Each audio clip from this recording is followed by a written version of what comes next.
नमस्कार दोस्तों, आप सबका स्वागत है सरकारी आईटीआई यूट्यूब चैनल पर। दोस्तों, इस वीडियो में बात करने वाले हैं एसएससी यानी कि स्टाफ सिलेक्शन कमीशन के द्वारा न्यू रिक्रूटमेंट का नोटिफिकेशन जारी किया जा चुका है, जो कि आप यहां पर एसएससी के ऑफिशियल पेज पर आकर चेक कर सकते हैं।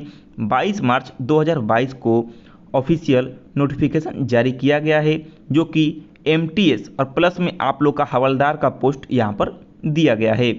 तो यहाँ पर देख पाइएगा आप लोग की एमटीएस के लिए तो नोटिफिकेशन जारी होने वाला था, लेकिन यहाँ पर प्लस में आपको हवलदार का भी पोस्ट दिया गया है।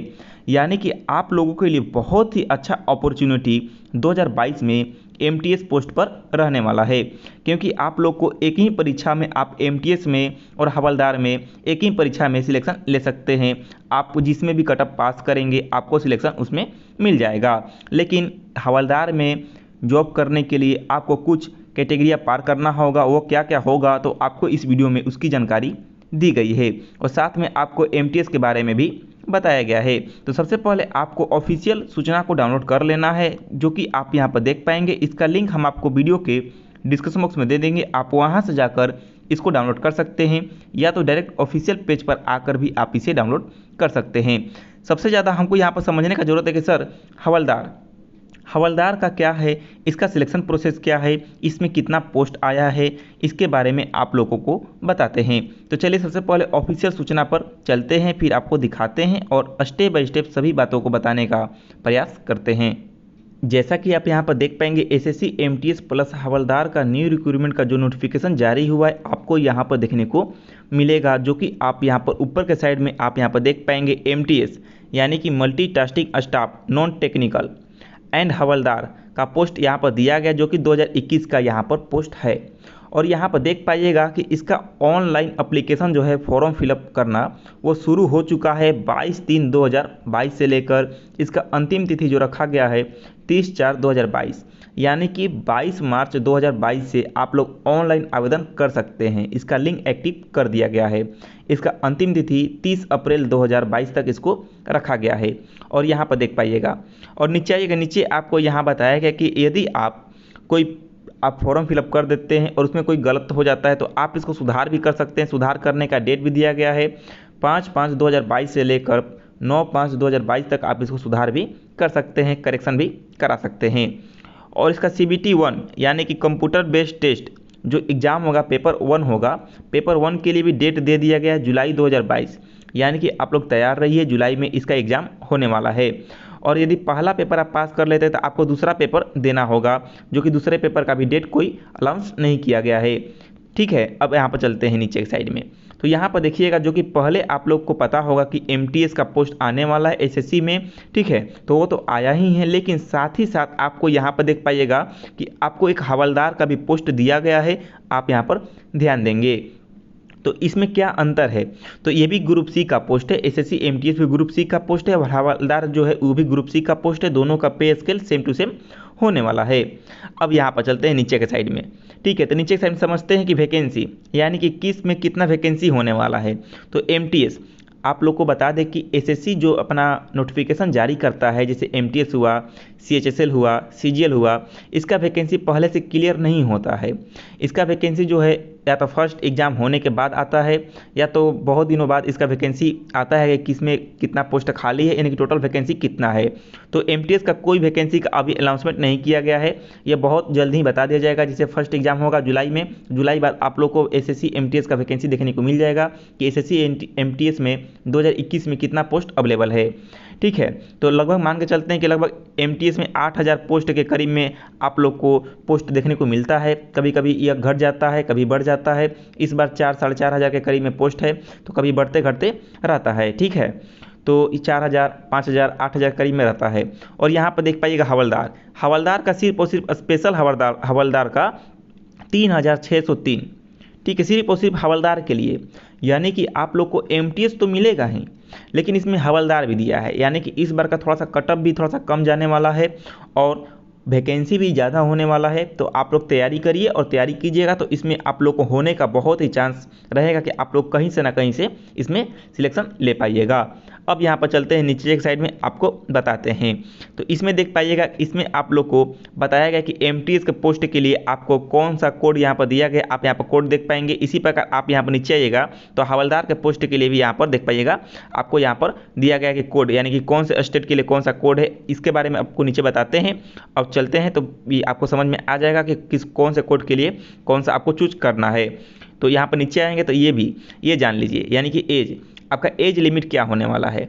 यदि आप लोग 18 साल से लेकर 25 साल के बीच में हैं तो आप लोग फॉर्म फिलअप कर सकते हैं, कोई परेशानी नहीं है। इस फॉर्म को फिलअप करने के लिए सिर्फ और सिर्फ आपको 10th क्लास पास होना जरूरी है, मेल हो या फीमेल हो।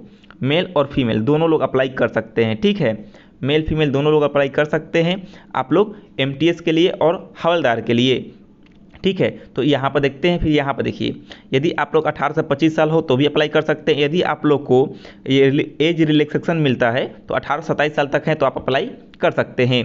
इसका जो एज काउंट किया जाएगा 1 जनवरी 2004 से आप लोग का एज काउंट किया जाएगा। यदि आपका डेट ऑफ बर्थ 1 जनवरी 2004 के पहले आपका डेट ऑफ बर्थ है और 1997 के बाद का डेट ऑफ बर्थ है, 2 जनवरी 1997 के बाद का डेट ऑफ बर्थ है और 1 जनवरी 2004 के पहले का डेट ऑफ बर्थ है तो आप लोग अप्लाई कर सकते हैं। यदि आपको एज में छूट मिलता है, एज रिलैक्सेशन मिलता है, जैसा कि आप यहाँ पर देख पाएंगे, यदि एससी एसटी कास्ट करेंगे तो 5 साल, ओबीसी करेंगे तो 3 साल, इसी प्रकार आप यहाँ पर अपना देख लेंगे, इसके अनुसार आपको छूट दिया जाएगा। फिर यहाँ पर चलते हैं, यदि आप 18 साल से कम के एज के हैं तो आप इसके लिए फॉर्म अप्लाई नहीं कर सकते हैं, ठीक है। अब यहाँ पर चलते हैं नीचे एक साइड में, तो नीचे एक साइड में आपको यहाँ पर बताया गया है कि इसमें जो सिलेक्शन लेना है, किस प्रकार से सिलेक्शन होगा, उसके बारे में आपको यहाँ पर समझाते हैं। यदि आप लोग एमटीएस का अप्लाई कर रहे हैं तो आपको CBT 1 देना होगा। यदि CBT 1 में क्वालिफाई कर लेते हैं तो आपको डिस्क्रिप्टिव यानी कि पेपर 2 देना होगा। पेपर 2 आप लोग का डिस्क्रिप्टिव होता है जिसमें कि आप लोग को एसे और एप्लीकेशन लिखना होता है, और इसमें CBT 1 में कितना मार्क्स का कितना पेपर आएगा उसको आपको समझा देते हैं, जो कि आप यहाँ पर देख पाइएगा। पेपर 1 कंप्यूटर बेस्ड टेस्ट आप लोग का होगा। पहले होगा जनरल इंग्लिश जो कि 25 क्वेश्चन 25 नंबर का होने वाला है, general intelligence and reasoning 25 question 25 number का, और यहाँ पर देख पाइएगा न्यूमेरिकल एप्टीट्यूड यानी कि मैथ 25 नंबर का 25 क्वेश्चन, ठीक है। इसके बाद जनरल अवेयरनेस 25 नंबर का आपका 25 क्वेश्चन होने वाला है, यानी 25 क्वेश्चन रहेगा, आपको 25 नंबर का उसका टोटल मार्क्स रहने वाला है। टोटल आपको समय दिया जाएगा 90 मिनट। 90 मिनट में आपको 100 क्वेश्चन हल करना होगा। आपको इसमें नेगेटिव मार्किंग भी दिया गया है और सभी क्वेश्चन जो रहेंगे हिंदी और इंग्लिश दोनों में रहेंगे, यानी कि बाईलैंग्वेज रहेंगे, हिंदी और इंग्लिश दोनों में रहेंगे। सिर्फ और सिर्फ आपका जो इंग्लिश का क्वेश्चन हैगा वो सिर्फ और सिर्फ आपका इंग्लिश में रहने वाला है। और इसमें देख पाइएगा आप लोग को नेगेटिव मार्किंग आप लोग का होने वाला है, 1/4 का नेगेटिव मार्किंग होने वाला है। यदि आप 4 गलत करेंगे तो आपका 1 नंबर सही वाला कट जाएगा, ठीक है। फिर अब यहाँ पर चलते हैं, यदि आप पहला स्टेज पास कर लेते हो तो आपको सेकंड स्टेज में जाना होगा, जो कि यहाँ पर देख पाइएगा पेपर 2। पेपर 2 आपका डिस्क्रिप्टिव होगा जिसमें आपको एसे और लेटर लिखना होता है। आप इसको इंग्लिश या कोई अपने लैंग्वेज जैसे हिंदी में भी आप इसको लिख सकते हैं। पेन और पेपर पर इसका एग्जाम होता है। यह जो है 50 नंबर का आपका एग्जाम होता है, इसमें 45 मिनट का आपको समय दिया जाता है, ठीक है। अब यहाँ पर चलते हैं, मान लीजिए कि आप जो है एमटीएस का तो पेपर दे ही रहे हैं, लेकिन आप यहाँ पर देंगे हवलदार के लिए। तो यहाँ पर देखिएगा, तो हवलदार में आपको एमटीएस का पेपर पास करने के बाद यानी कि CBT 1 पास करने के बाद फिर उसके बाद आपको फिजिकल देना होगा। CBT 1 CBT 1 और पेपर 2 पास करने के बाद आपको फिजिकल देना होगा। तो यहाँ पर समझते हैं कि CBT 1 में आप लोग को कौन से विषय से कितना जो है, कौन से विषय से यानी कि इंग्लिश में आप लोग को कौन कौन से चैप्टर से कहाँ से प्रश्न आप लोग को पूछे जाएंगे उसका यहाँ पर डिटेल दिया गया है। तो आप लोग यहाँ पर देख पाएंगे इंग्लिश का यहाँ पर पूरा डिटेल दिया गया है। इसी प्रकार जनरल इंटेलिजेंस का, इसी प्रकार नीचे आएगा, नीचे आपको न्यूमेरिकल एप्टीट्यूड का, और इसी प्रकार यहाँ पर जनरल अवेयरनेस का भी यहाँ पर डिटेल दिया गया है। और पेपर 2 के बारे में भी दिया गया है। और यहाँ पर देख पाइएगा आपको बताते हैं कि हवलदार के लिए क्या होना चाहिए। यदि आप हवलदार के लिए क्वालिफाई कर लेते हैं CBT 1, उसके बाद आपको यहाँ पर देख पाइएगा फिजिकल देना होगा, यानी कि PET यानी कि फिजिकल इफिशियंसी टेस्ट देना होगा, जो कि आप यहाँ पर आपको यानी कि रनिंग करना होगा 1600 मीटर का रनिंग करना होगा 15 मिनट में। यदि आप मेल हैं तो, यदि फीमेल हैं तो 1 किलोमीटर का रनिंग 20 मिनट में करना होगा। साइकिलिंग करना होगा 8 किलोमीटर 30 मिनट में। यदि फीमेल को 3 किलोमीटर जो है 25 मिनट में साइकिलिंग करना होगा, आप यहाँ पर देख पाएंगे। यह जो है करना सभी के लिए नेसेसरी है। और यहाँ पर देख पाइए हवलदार हो या एमटीएस हो, मेल और फीमेल दोनों इसके लिए अप्लाई कर सकते हैं, इसमें कोई बाउंडेशन नहीं रखा गया है।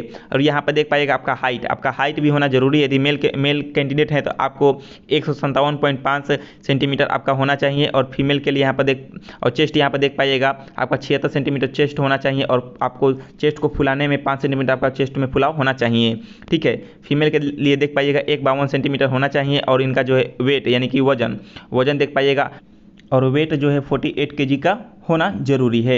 और इसके बाद नीचे आइएगा, नीचे में आपको यहाँ पर देख पाइएगा तो आपको एग्जामिनेशन के बारे में भी दिया गया है डिटेल, आप इसको भी ध्यान देंगे। और यहाँ पर नीचे आइएगा तो नीचे आपको डॉक्यूमेंट यानी कि कौन कौन से डॉक्यूमेंट आपको कैरी करके अभी से ही रख लेने हैं उसके बारे में भी बताया गया है। यदि आप SC/ST कास्ट से बिलोंग करते हैं तो आपको सेंट्रल कास्ट सर्टिफिकेट बनवा लेना होगा। सेंट्रल कास्ट सर्टिफिकेट कैसे बनेगा उसके बारे में आप यूट्यूब पर सर्च कीजिएगा तो आपको मिल जाएगा, या कहिएगा तो उसके बारे में भी आप लोग को वीडियो बनाकर बता देंगे कि सेंट्रल कास्ट सर्टिफिकेट कैसे बनाया जाता है। आप लोग को बता दें कि आप लोग सेंट्रल कास्ट सर्टिफिकेट जल्द से जल्द बनवा लीजिए, ठीक है। फिर फॉर्म अप्लाई कीजिएगा, या फॉर्म अप्लाई करने के बाद भी आप उसे बनवा सकते हैं, कोई प्रॉब्लम नहीं है। लेकिन आप लोग इसी डेट में यानी कि जिस डेट को आप लोग को नोटिफिकेशन आया है उसके 2 साल के अंदर का ही आप लोग का सेंट्रल कास्ट सर्टिफिकेट होना जरूरी है। आप यहाँ पर आइएगा नीचे के साइड में तो नीचे में आपको पूरा दिया गया है, ये देख पाइएगा पूरा 66 पेज का आपको नोटिफिकेशन है। तो नीचे आइएगा, नीचे आपको बताया गया किस प्रकार से आपको फॉर्म फिलअप करना है। यदि आप पहली बार रजिस्ट्रेशन कर रहे हैं तो आपको यहाँ पर रजिस्ट्रेशन करने का पूरा प्रोसेस बताया गया कि आपको किस प्रकार रजिस्ट्रेशन करना है। यदि आप पहले से रजिस्ट्रेशन कर चुके हैं तो आप लॉगिन करके अपना फॉर्म को फिलअप कर सकते हैं।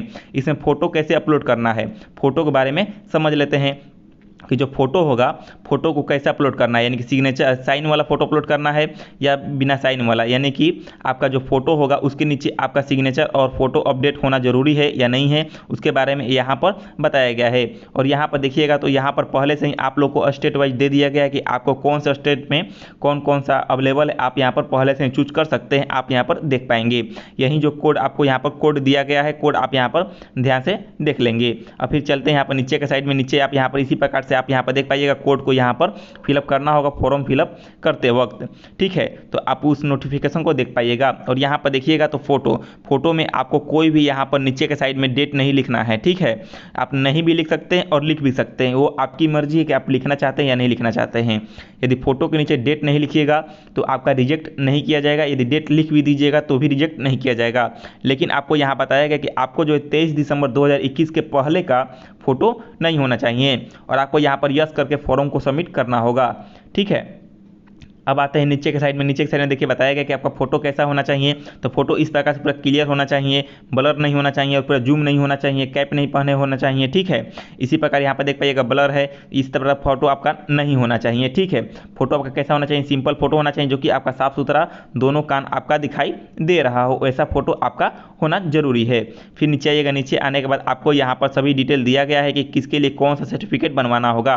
यदि आप जो है अपने कैटेगरी में बिलोंग करते हैं तो आपको सेंट्रल कास्ट सर्टिफिकेट बनवा लेना होगा। देखिएगा यहाँ पर SC/ST कास्ट के लिए प्रोफार्मा दिया गया, आप इसको प्रिंट आउट निकलवा कर इसको फॉर्म फिलअप करके अपने तहसीलदार हुए, अपने ब्लॉक हुए, आप जाकर वहाँ से इसको बनवा सकते हैं। तो किस किस लेवल से आप बनवा सकते हैं इसको यहाँ पर देख पाइएगा, आपको यहाँ पर जानकारी दिया गया कि आप किस किस लेवल से जाकर इसको बनवा सकते हैं। एक गेजेटेड ऑफिसर के द्वारा बनवा सकते हैं, या तो आप RO ऑफिसर के द्वारा बनवा सकते हैं, CO ऑफिसर के द्वारा बनवा सकते हैं। आप यहाँ पर देख पाएंगे आपके पास जो भी नज़दीकी में होंगे आप उनके द्वारा जाकर इस सर्टिफिकेट को बनवा सकते हैं, SDO के द्वारा बनवा सकते हैं, ठीक है।